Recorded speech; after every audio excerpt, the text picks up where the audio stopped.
Pernah dengar istilah kelas aset? Yuk, kita kenali bareng-bareng. Kelas aset adalah kategori tempat kamu bisa menginvestasikan uang. Ada 3 yang paling umum. 1. Aset tunai atau setara kas, contohnya tabungan dan deposito. 2. Aset pasar modal, contohnya saham, obligasi, dan reksadana. 3. Aset real, misalnya properti dan emas. Instrumen keuangan adalah produk spesifik dari kelas aset. Contohnya, saham Telkom, obligasi pemerintah, atau reksadana pasar uang. Memahami kelas aset dan instrumen bantu kamu memilih investasi yang sesuai tujuan dan profil risiko. Strategi investasi. Pilih aset sesuai gaya kamu. Dalam video ini, kita akan membahas bagaimana memilih aset investasi yang sesuai dengan profil risiko dan tujuan keuanganmu. Profil risiko. Tujuan keuangan. Profil risiko adalah seberapa berani kamu menghadapi naik turunnya nilai investasi.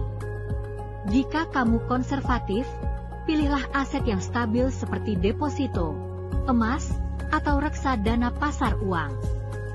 Jika kamu moderat, kombinasi seperti saham blue chip, obligasi, dan properti kecil bisa jadi pilihan. Untuk yang agresif, saham dan reksadana saham bisa memberikan cuan besar dengan risiko yang lebih tinggi.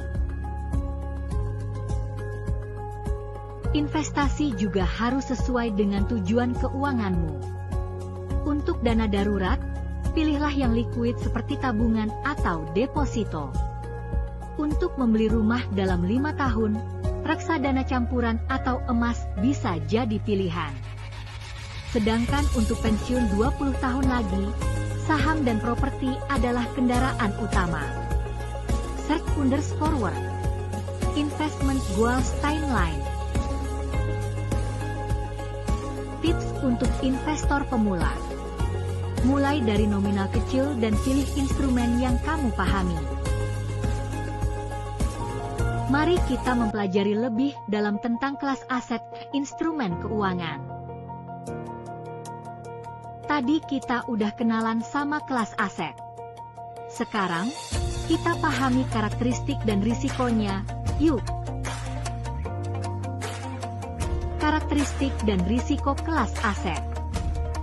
Aset tunai, cocok untuk dana darurat, liquid dan aman, tapi imbal hasilnya kecil.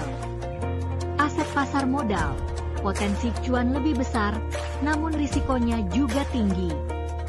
Harga saham bisa fluktuatif.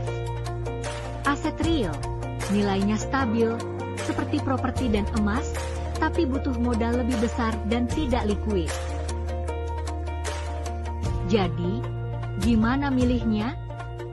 Sesuaikan dengan profil risiko kamu. Kalau kamu baru mulai, bisa mulai dari reksadana pasar uang atau deposito. Kalau kamu tahan risiko, saham dan obligasi bisa jadi pilihan.